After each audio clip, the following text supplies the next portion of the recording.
Welcome back to Outdoor Guys. Today we're going to have a little fun and do a video on why I spend a couple $1,000s a year on baiting deer. And I know you might think I'm crazy. Sometimes I think I'm crazy too for putting in all the time, effort, spending the money, making the trips out to the property. You know, as we get closer to opening day for bow season, you know, I'm out here probably at least twice a week dumping several 100 pounds of corn down to try to get that opening day buck. Now our season opens like second week of September, so I'm lucky I will have an opportunity hopefully at a velvet buck. I've harvested a couple velvet bucks already by doing what I'm going to tell you with baiting deer, and some of the tips and strategies I use, you know, to bring the bucks in, keep them comfortable, letting them know it's safe, also providing a food source to them, giving them a staging area as well so they feel comfortable coming to your bait pile in daylight hours. Now, I'm going to show you what I use real quick. I'm going to start with just this 50-pound bag of whole corn, and you can get this at Tractor Supply. I think it's like a little over $10 now for a 50-pound bag. You really can't beat regular corn, guys. Like, I've learned that over the years. I've baited deer for several years back here now. Each person's property is different, so I think we need to start there. I also think we need to, you know, understand that some people choose to hunt this way because it's the best opportunity they have. I love hunting the rut and, you know, funnels and travel corridors. Bucks use, you know, scent checking does and following the does and stuff like that, bedding areas. I hunt that way too. It's not just this way, but this way can work for you because it has worked for me. So next we're going to go right here, and this is the Big Time Fortified Deer Blend.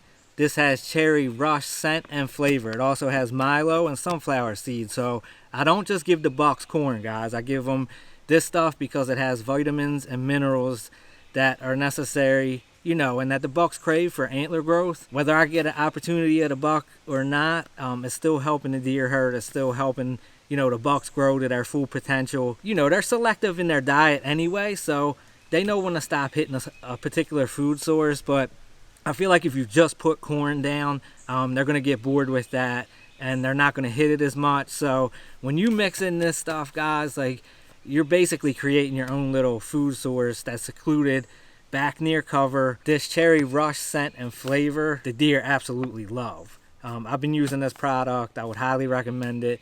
I've been using this for years back here, and this is what's worked for me and has been the most consistent. Now, hold on. I got one more I want to talk about. This is the Big Time Protein Plus. This is my secret stuff here. That's a 40-pound bag. This is a 25-pound bag, but this has roasted soybeans in it. Both of these blends have corn already in it, but I would recommend putting regular corn down with it because it's cheaper. It'll last a little bit longer, and they're still getting, you know, the vitamins and minerals. They're still getting the scent and flavor. The Big Time Fortified Deer Blend you can pick up in a 10-pound bag as well. But something about them roasted soybeans, them big bucks absolutely love. And I'll trickle this stuff in more as we get closer to opening day, but I'll sprinkle it in throughout the spring and summer just to keep that in the back of the bucks' minds. Like, okay, I can find beans here. I can also find corn. I can also find all these vitamins and minerals in one spot that they're safe in, can scent check, and feel comfortable. So next, I just want to roll into this.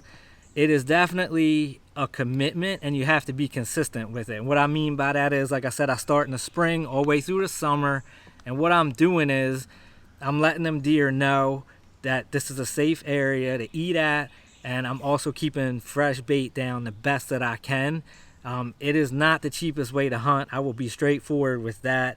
That's not the fun part about it at all. It does take work and a lot of trips and time, but it's super fun checking the trail camera, seeing what new bucks show up, watching them grow through like the spring and the summer. Just that anticipation for opening day, not knowing which one's going to show up because they all pretty much consistently hit it up until that point. Now, once you start getting hunting pressure in your area, and cover starts to change and things like that, the older bucks are going to be more trickier to show up in daylight on your corn pile. That's why I feel like that first week of opening day bow season is your best opportunity at getting a nice buck down. This can work for you as well during the rut. It hasn't back here in my property, so I just wanted to share that. You have to try it, guys, and see what's going to work. You know, look at your trail cameras.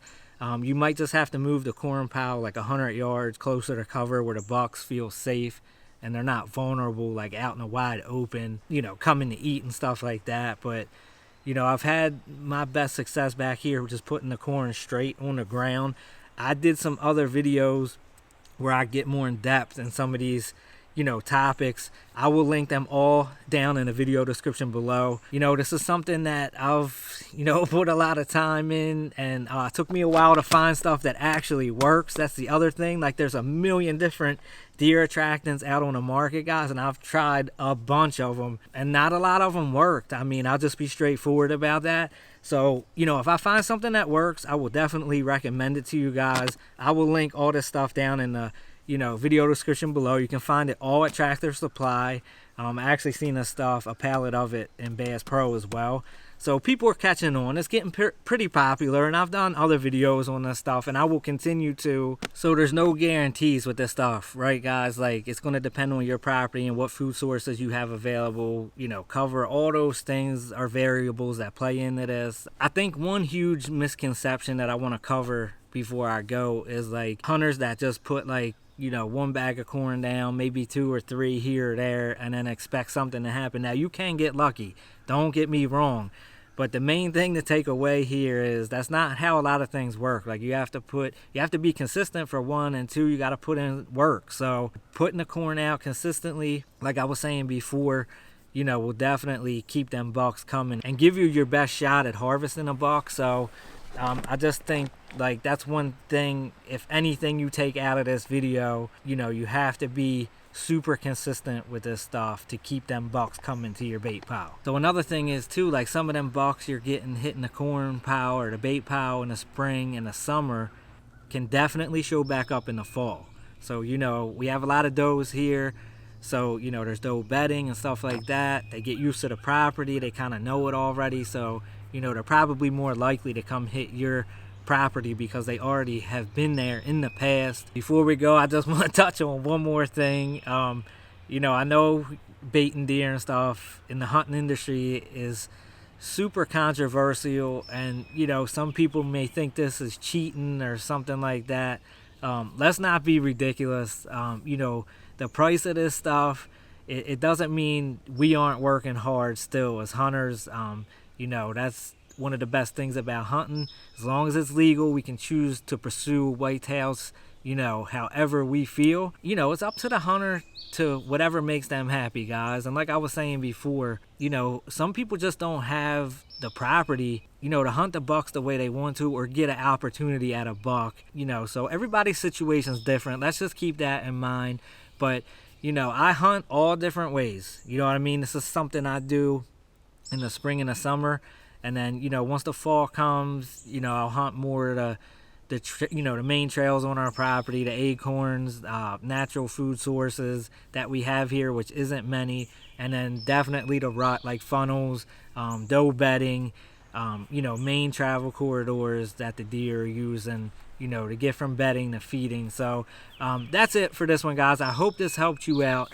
Drop a comment down below. Please let me know if any of these tips helped you out. Let me know if you do this as well. Let me know if you're as crazy as me. You know, just don't give up and put your corn down consistently. You know, try to find that spot where the bucks feel comfortable, and you guys should definitely be good. I'll roll some footage of, you know, like I said, some bucks that have showed up, you know, over the years by doing this, so you guys can see that as well. Other than that, guys, ring that notification bell too so you get all my content as soon as it drops. Smash that subscribe button down. Until the next one, you have officially been outdoors.